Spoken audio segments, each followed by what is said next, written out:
Hello and welcome to episode 21 of the Forward Progress Football Podcast. I'm your host, Zach Party, and today we're going to be talking about the Carolina Panthers and our Who Are They series. Let's get it started.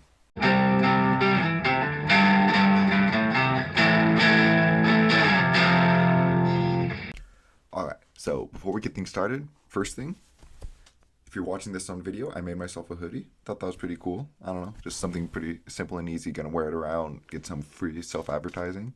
Or not free, but if anyone else wants one, let me know. Reach out to me, and I'll try to get you one. Secondly, in case you're new here, what we do is I go over team by team, position by position, and break down the roster. At the end of all that, I give a optimistic and a pessimistic overview of the season, as well as talk about their over/under win total, and then break down their biggest strength and their biggest weakness. At the end of this whole series, I'm going to be doing a final season prediction where I will give my whole wins for each and every team, as well as a playoff prediction. And then I think I'm also going to do a prediction for MVP and all the different types of awards. All right. And without further ado, let's get into the Carolina Panthers. So starting off with quarterbacks, they have Sam Darnold, Matt Corral, PJ Walker, and Davis Cheeks.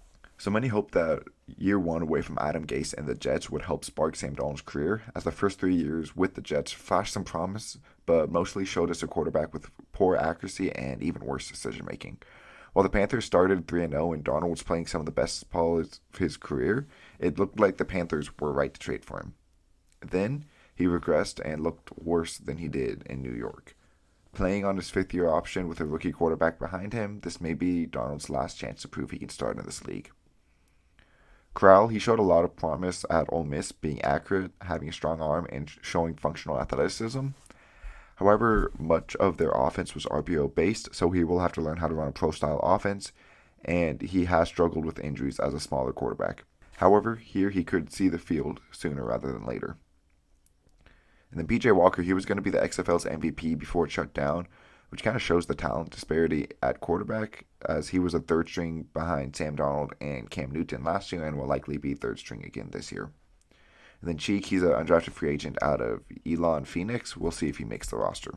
At running back, they have Christian McCaffrey, Chuba Hubbard, Deontay Foreman, Spencer Brown, Darius Bradwell, John Lovett, and Giovanni Ricci. So when healthy, McCaffrey is one of the best running backs in the NFL. His last full season, he posted almost 1,400 yards and 15 touchdowns on the ground to go with 1,000 yards and 14 touchdowns through the air. However, that was all the way back in 2019. McCaffrey has played 10 games in the past 2 seasons, fighting through injuries even when on the field. If he can't stay healthy, then he's going to be a true game changer for this offense, but that's becoming a bigger and bigger if. Hubbard was drafted in the 4th last year and started for McCaffrey when he went down with injuries. He finished with 600 yards and 5 touchdowns on the ground and another 101 touchdown through the air. Hopefully in year 2 he can be more of a complimentary back while still producing about the same numbers. Foreman looked good as Derrick Henry's replacement last year in Tennessee, having 3 100-yard games. He finished the season with 566 yards and 3 touchdowns, along with another 100 yards throughout the air. Foreman likely will be this team's main power back, potentially seeing a lot of action if McCaffrey were to miss more time. Brown, he went undrafted last year and didn't play. Bradwell went undrafted 2 years ago, only seeing a few snaps with the Chargers last year. Lovett is a UDFA this season out of Penn State, and Richie is a fullback who played a bit after being undrafted back in 2020, but has only so far been used as a blocker. At wide receiver, they have DJ Moore, Robbie Anderson, Terrace Marshall Jr., Rashard Higgins, Brandon Zylstra, Shea Smith, Keith Kirkwood, Andre Roberts, C.J. Sanders, Charleston Rambo, Rashawn Henry, Andrew Parchment, and Derek Wright. DJ Moore is one of the most underrated receivers in the league. In the past 3 years, he's posted 1,100-yard receiving seasons, despite having quarterbacks like Sam Darnold, Teddy Bridgewater, and Kyle Allen throwing him the ball, amongst many more. He should be a true number one for this offense once again this year. In his first year in Carolina, away from Sam Darnold, Anderson was one of the best deep threats in the league and had over 1,000 yards. Then Darnold followed him to Carolina, and Anderson regressed, posting over 500 yards in this past campaign. Hopefully, he can play at his peak performance again, regardless of the quarterback performance, but we've yet to see that. He's also tweeted that he's thinking about retirement, and honestly, all the memes coming along with it about Sam Darnold is pretty funny. Marshall was part of that legendary 2019 receiving room, but while Jefferson and Chase hit the ground running, Marshall had a pretty disappointing rookie year. The second rounder mostly played from the slot and had 17 catches for 138 yards with no touchdowns. He has a lot of potential as he looked great as LSU's number one before opting out and declaring for the draft, but he has to really prove it entering year two. Higgins has been solid depth for years with Cleveland, even posting a 600-yard season with 4 touchdowns in 2020, but his best role has been a complimentary 4th or 5th receiver. Zylstra is a depth piece who can play both slot and out wide, racking up 250 yards last year with the Panthers. Smith was the Senior Bowl standout last year and was drafted by the Panthers in the 6th round. Playing primarily slot, he had only 100 yards all season, so hopefully he can be a bit more productive in year 2. Kirkwood went undrafted back in 2018, but hasn't done much in the league yet. Andre Roberts is a return specialist, but he is getting up there in age at 34. Sanders went undrafted last year, hardly played. And then Rambo, Henry, Parchment, and Wright are all undrafted free agents this season. At tight end, they have Ian Thomas, Tommy Tremble, Stephen Sullivan, Colin Thompson, and Josh Babbix. Thompson has been a pretty unspectacular tight end for Carolina, failing to crack 200 yards since his rookie season back in 2018, and not even catching a touchdown all of last season, with only 4 in his career total, 2018 also being the only season where he had more than 1 touchdown. That's what makes this 3-year, $17 million contract they awarded him so curious. I thought Thomas would go somewhere else or even stay here and be a backup, but he's earning more like starter money here, so it's curious on how they'll use him. Maybe they didn't like what they saw out of Tommy Tremble and felt like they needed to have someone else to start. He was a 3rd rounder last year and saw his snaps split between inline and slot mostly, having 180 yards and a touchdown as a rookie. Hopefully he can be a bit more developed in year 2 and take the starting job from the underwhelming Thomas. And Sullivan, he hasn't done much in his first 2 years. He was a 7th round draft pick by the Seahawks. Thompson is a blocking tight end specialist, not providing much at all as a receiver. And then Babbix is a UDFA this season out of North Dakota State. Along their offensive line, they have Ike Mekwonu, Brady Christensen, Bradley Bozeman, Austin Corbett, and Taylor Moton slated to start, with Dennis Daly, Wyatt Miller, Cam Irving, and Austin Pleasance as backup tackles, Michael Jordan, Mike Horton, Deontay Brown, and Cade Mize as backup guards, and Pat Effline and Sam Tecklenburg as backup centers.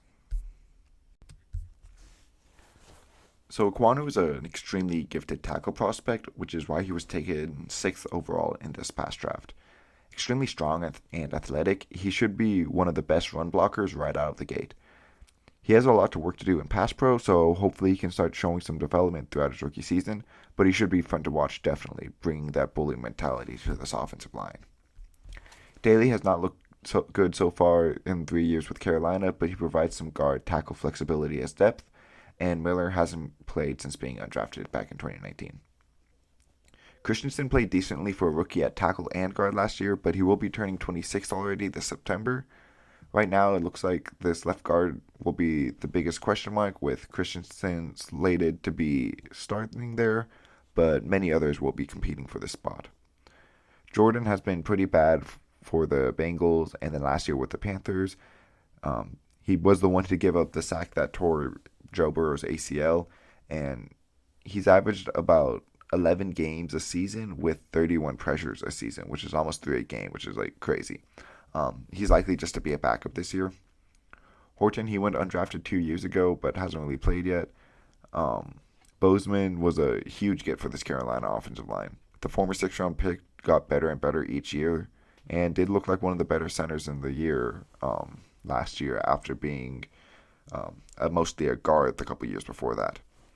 He should instantly bring at least like minimum level starter to play to here, but he could potentially be even better than that. Elfline's best season was as a rookie, where afterwards he struggled and had surgeries and never could regain his form. After dealing with injuries and struggling both at guard and center, he'll likely just be a backup now. Tecklenburg went undrafted back in 2020 and played a bit last year, but didn't look impressive when out there. Corbett disappointed early in Cleveland, but then looked like one of the league's better guards when out in Los Angeles. We'll see if that was the Rams working some magic, or if he can continue to be a plus starter at guard here with Carolina. Brown was drafted in the 6th round last year, but hardly saw any playing time, and Mays was drafted in the 6th round this season out of Tennessee. Moton is one of the league's best right tackles, and has been a rock along Carolina's offensive line since first starting back in 2018. And he should continue to help now in a hopefully improved offensive line here. Irving was a disappointing first-round pick for Cleveland in 2015 and has bounced around the league, not sticking anywhere and disappointing when he has started. And then Pleasance, he went undrafted back in 2020 but has not played yet. Along the interior defensive line, they have Derek Brown, Matt Ioannidis, Davion Nixon, Bravion Roy, Frank Heron, Phil Hoskins, and Marquand McCall. Brown has been disappointing for the 9th overall pick just 2 seasons ago with 5 sacks and 16 TFLs so far in his career. We'll see if he can take a step up in year 3 or if he's going to continue just to be like a average starting defensive tackle. Ioannidis is one of the best pass rushing D linemen, playing mostly 3 to 5 techs in his time in Washington as a rotational pass rusher. We'll see if he plays the same role here or if he will be seen more as an every down lineman. Nixon was drafted in the 5th last year, not playing too much as a rookie, but should see more action now in a thin room. Roy was drafted in the 6th round of 2020 and mostly plays nose tackle, but he has not impressed so far in his career. Heron was undrafted in 2018 and hasn't played much so far throughout his career, taking only 8 snaps all of last season. Hoskins was drafted in the 7th round last year, also not playing too much yet, and McCall is a UDFA out of Kentucky this year. At edge defenders, they have Brian Burns, Itur Gross-Matos, Marquise Haynes, Amari Barno, Jacob Tuioti-Mariner, Daryl Johnson, Austin Larkin, Aaron Mosby, and Drew Jordan. Burns has been a great pass rusher for the Panthers with over 50 pressures and 9 sacks these past 2 seasons. He's one of the better young edge rushers in the league and has the chance to establish himself as a true number 1 now. Gross-Matos was a project pick at the top of the 2nd in 2020. So far he hasn't lived up to that pedigree, but he still isn't even 25. We'll see if he can unlock himself this year to form a nice 1-2 punch between him and Burns. Haynes is a rotational edge who has been with Carolina since being drafted in the 4th back in 2018. If Gross-Matos can't take the next step, Haynes will likely be called upon to carry the slack, but it is up to question whether he would be able to. Barno is a complete project drafted in this 6th round this past season with a record-breaking 4.36 speed and a 98th percentile broad jump. He needs to add a lot more strength and weight as he is under 250 pounds, which is crazy for this position. He likely won't play much as a rookie as his body has a lot of development to do as well as his game, but if he can grow, he has good potential a few years down the line. Tuioti-Mariner went undrafted and spent the past 3 seasons with Atlanta as a pass rush specialist type, but not finding too much success there so far in his career. Johnson saw some playing time in his first 2 years with Buffalo, but didn't do much with it, and last year he hardly got on the field with Carolina. Larkin, he went undrafted back in 2018, but has hardly seen this field these past 4 years, and Mosby and Jordan are both UDFAs from this season. At linebacker, they have Shaq Thompson, Damian Wilson, Frank Lavu, Brandon Smith, Corey Littleton, Julian Stanford, Kamal Martin, Isaiah Graham-Mobley, and Colin Tolson. Thompson has shown some high-end flashes throughout his career and has been one of the better cover linebackers. He took a step back when more was put on his plate suddenly with Kuechly's retirement, but he looked much better in year 2 without him. Wilson has been a league average starter at linebacker, bouncing around these past couple seasons. Lavu, he plays a hybrid edge linebacker role and will likely see a lot more snaps now that Reddick left in free agency. Smith is a great athlete drafted in the 4th this season out of Penn State, and if he can learn a bit more behind Thompson, he can develop into a pretty great coverage linebacker potentially. Littleton played safety in college and went undrafted back in 2016. And with the Rams, he developed into one of the league's best cover linebackers. And then he joined the Raiders and just looked absolutely terrible there. So hopefully he can regain some form now that he's with Carolina. Stanford has been in the league since 2012, but doesn't even have 1,000 total defensive snaps. He's more of a special teams guy. Martin was drafted in the 5th by Green Bay in 2020, and he looked decent in limited snaps there as a rookie, but was released and barely played at all with Carolina last year. Graham Mobley and Tolson are both UDFAs from this year's class. So at cornerback, they have J.C. Horn, Dante Jackson, C.J. Henderson, Keith Taylor, Rashawn Melvin, Miles Hartsfield, Kaylon Barnes, Stanley Thomas Oliver, Chris Westry, and Madre Harper. J.C. Horn was having an incredible rookie season where he only allowed 1 catch for 8 yards off of 5 targets and 95 coverage snaps before breaking his foot in week 3. Hopefully he can come back in year 2 and be a true number 1 for this team. Jackson is a smaller, speedy corner who is 5'10 but runs a 4.32. So far throughout his career, he's looked best at number 2, so hopefully he can continue to be that with Horn healthy. C.J. Henderson was drafted 9th overall in 2020, but was traded by Jacksonville early in 2021, and he played decently here in Carolina. He still has a bunch of upside to achieve, but he doesn't have much experience in the slot, and neither do the 2 in front of him, so it will be interesting to see who plays where this season. Taylor was drafted in the 5th last year and played a decent amount for a rookie, but will likely be depth this year. Melvin has bounced all around the league, with 2017 playing for the Colts being his best season. He's consistently average outside of those years and should be able to provide some alright play if Carolina struggles with injuries. Hartsfield is the first primary nickel on this roster. He went undrafted back in 2020 and saw a good amount of snaps last year, but didn't play that exceptionally, so he'll likely be the backup nickel this season. Barnes almost set the 40-yard dash record this year with a 4.23 40, but still was only drafted in the 7th. We'll see if he can develop into something, as a speed sure gives him a chance. Thomas Oliver hasn't seen much action since being drafted in the 7th back in 2020. Westry went undrafted in 2019 and saw some starting time there for a depleted Ravens team, looking mostly alright, but getting roasted by the Bears pretty badly. And then Harper went undrafted last year, but he hardly played. At safety, they have Jeremy Chin, Xavier Woods, Justin Burris, Sean Chandler, Kenny Robinson Jr., and Sam Franklin. Chin was a high upside pick at the end of the 2nd round in 2020, and so far has appeared to hit, playing like one of the better safeties in the league. So far mostly playing in the box though. We'll see if his role expands or if he'll just stick to what he's already known to be good at. Woods was a really solid free safety for Dallas, but definitely took a step backwards last year in Minnesota. If he can regain his Dallas form, these two could be one of the best safety duos in the league, but that's obviously up to whether he can or not. Burris has been a decent rotational safety throughout his career.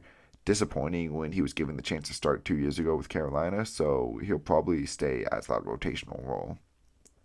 And then Chandler was the one rotating with Burris last year beside Chin. So it'll be interesting to see who wins the safety 3 spots between the 2 of them. And then also Robinson Jr., who was drafted in the 5th of 2020 and even got the start back in week 18 last year. So maybe he'll be able to throw his hat into the safety 3 competition. Franklin, he went undrafted back in 2020, not doing much in the limited snaps he's gotten so far in his career. So for special teams, they have Zane Gonzalez at kicker, Johnny Hecker at punter, and J.J. Jansen and Thomas Fletcher battling it out for long snapper.